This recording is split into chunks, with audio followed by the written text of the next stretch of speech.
Is Peter Dutton racist? Or, more to the point, is it racist to ask for security screening whenever people come into the country? That's become rather an issue in the light of people immigrating, or at least coming, from Gaza, with the ongoing conflict within the Gaza Strip. Notably, there have been quite a lot of people brought over from Gaza, arguably without very much security screening. Peter Dutton has been concerned about this, so he suggested that perhaps there should be no one coming over from Gaza until that is fixed up, until we can properly evaluate the security situation of the people coming over, doing security checks to make sure that there aren't people affiliated with designated organisations, people that could potentially create havoc or wreak havoc on the Australian population. Now, Peter Dutton also stated that the vast majority of people coming over from Gaza are unlikely to be malfeasants in that manner. However, if we don't screen people, we don't know for sure, and it only takes one bad actor slipping through the cracks to create a lot of destruction.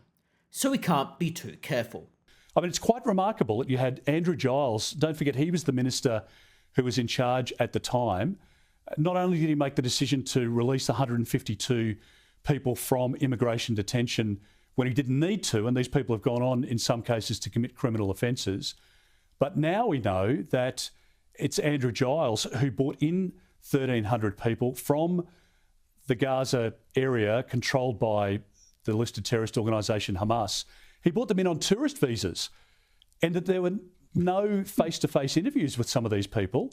They weren't even asked whether they were Hamas sympathisers. So we don't know who's come to our country, some of whom I'm sure are first-class people, but others we don't know anything about. And all I'm advocating for here is a migration program that's going to work in our best interests, in our national interest, and I'm not going to shy away from that. The left can throw all sorts of tags and try and distract as they do, but they can't argue the substance, the substantive issue here. And the Prime Minister can't deny the fact that he's changed his policy to allow people into our country who can be sympathisers of a listed terrorist organisation. The government has taken a policy change and they've implemented a very radical change. That is that they will allow people in who are sympathisers with a terrorist organisation that has just committed the greatest atrocity against people of Jewish faith since the Holocaust, where 6 million people were gassed. Hence his objection to bring people over from Gaza without having those proper security protocols in place. Notably, the ASIO chief had indicated that the threat level had actually increased over the last year, suggesting that we need to be more careful, not less careful, about potential threats. Now, of course, Labour leaped on Peter Dutton's comments. Labour leaped on this, arguing that Peter Dutton was being racist, arguing that it was xenophobic to ban people coming over from Gaza. However, like I've indicated, if we dig a little bit deeper into this, he isn't necessarily calling for a ban per se. He's calling for a ban until and unless we have proper security screening, much like anyone else coming over to Australia. Now, it's been noted that many people coming from Gaza are coming over from tourism visas and then potentially going to be converted onto some other form of visa when they reach it into Australia.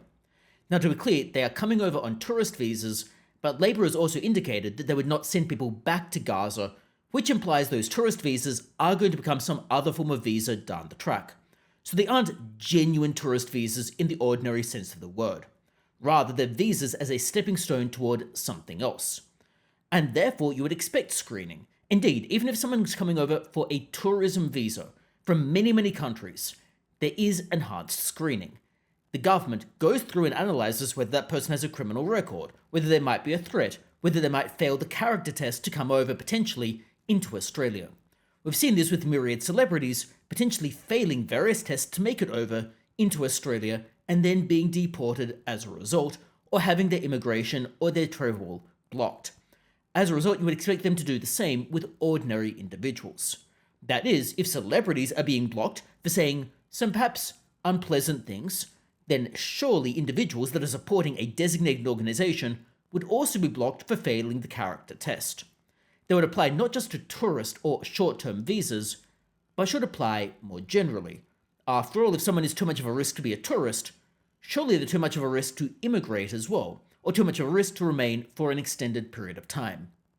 Labour, however, does not seem to think that at the moment. Labour seems to want to bring more people over here, not less. And one can have a debate about whether or not Australia should be accepting more people from Gaza. However, it should not be up for debate about whether there is security screening. It should not be up for debate about whether the Australian population is kept safe from potential threats. And let's not forget that the vast majority of people within Gaza voted for Hamas.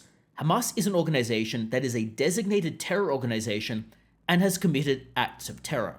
We can debate about whether or not Israel is conducting itself correctly in the ongoing conflict. However, Hamas is a terrorist organization, and therefore people supporting it would clearly be an issue for ASIO. Now, ASIO has indicated that just rhetorical support for Hamas may not cross the line of failing the character test. Perhaps, for example, if that came out when they're trying to suggest that there should be human rights improvements within Gaza, then maybe the rhetorical support for Hamas is not really genuine. It's a rhetorical flourish that isn't actually suggesting support for what Hamas is doing, but is rather suggesting a desire to improve the situation within Gaza. However, one should also note that Hamas is part of the reason Gaza has been an ongoing problem for many, many years. An ongoing problem not just in terms of security issues, but also in terms of the healthcare and education within the Gaza Strip. Hamas, which is the organization that runs Gaza, has persistently kept its own population poor for a very, very long time. Let's not sugarcoat that situation and pretend that they are some humanitarian organization, when in fact they are not. Now, as I've indicated, people who are perhaps supporting Palestinians are clearly not the same as people who are supporting terrorist acts by a terrorist organization. However, as I've also indicated, we need to determine exactly what the person is supporting before clearing them for immigration. It shouldn't be controversial to do that basic level of security screening that applies to literally everyone else that wants to enter into Australia from literally any country. Now, one can see why Labor is taking the position it is. Firstly, it's just trying to score political points by painting Peter Dutton as a boogeyman, as some form of racist, and mischaracterizing, in my opinion, what Peter Dutton is actually saying. Furthermore, one might wonder whether the ALP is concerned about the Greens and also concerned about shoring up seats in Western Sydney. Now, focusing on the Greens for the moment, well, the Greens are a threat in some of Labor's inner city seats. The Greens have gone hard against Israel, and they have been very aggressive in their criticism of Israel, and aggressive to the extent of wanting more people to come over from Palestine, seemingly without terribly much scrutiny for security issues.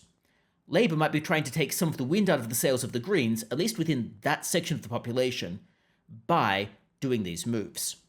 However, I would also suggest that the people that are really motivated by those types of issues probably have already defected to vote for the Greens anyway, and Labour probably won't actually win them back. Now, in terms of Western Sydney, I think we shouldn't generalise here, because people from Western Sydney, regardless of their background, either in terms of religion or nationality, or even where they were born, also want to be secure within their country. Now, Labour is clearly trying to paint Peter Dutton as negative toward people from the Middle East. However, that isn't exactly what Peter Dutton said. Peter Dutton said that he wants more security screening, and that's something that notably Egypt and Saudi Arabia and Jordan have also seemingly had concerns about, because Egypt, Saudi Arabia and Jordan are not carte blanche taking people from the Gaza Strip. Potentially because a large number of people within the Gaza Strip supported Hamas, and they need to be able to determine what the nature of that support is to engage in their own security screenings, because those countries have had their own security issues and hardly want to bring in more terrorists that are sympathetic toward Hamas. And this then leads us to the situation of Australia. Why is it that we would want people that support a designated terrorist organization that committed acts of terror on October 7th?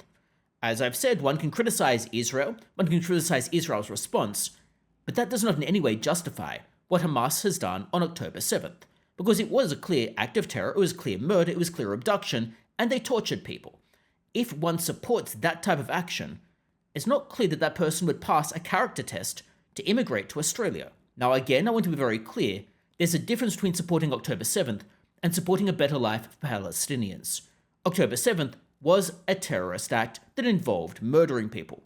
A better life for Palestinians need not involve acts of terror, but it does mean that we do need to scrutinize what a person actually believes in before they're given a visa to come over to Australia. So is Peter Dutton racist? I don't think so. And again, I want to be very clear, I'm not insinuating in any way that even the majority of people within Gaza are nefarious. What I'm suggesting is that is a portion of the population, much like there's a portion of the population anywhere, that would fail the character test. That's no different from the United States, the United Kingdom, any other country will have a portion of the population that would be denied entry. Similarly with Gaza, and it's simply not possible to do that screening within the matter of even a couple of hours, which is what has been reported. Therefore, Peter Dutton is right to raise these concerns, and the ALP, in my opinion, is wrong to just sweep it under the carpet. But let me know your thoughts about it in the comments below. Do you agree with Peter Dutton? Or do you think that Anthony Albanese has the correct approach here? Let me know what you think.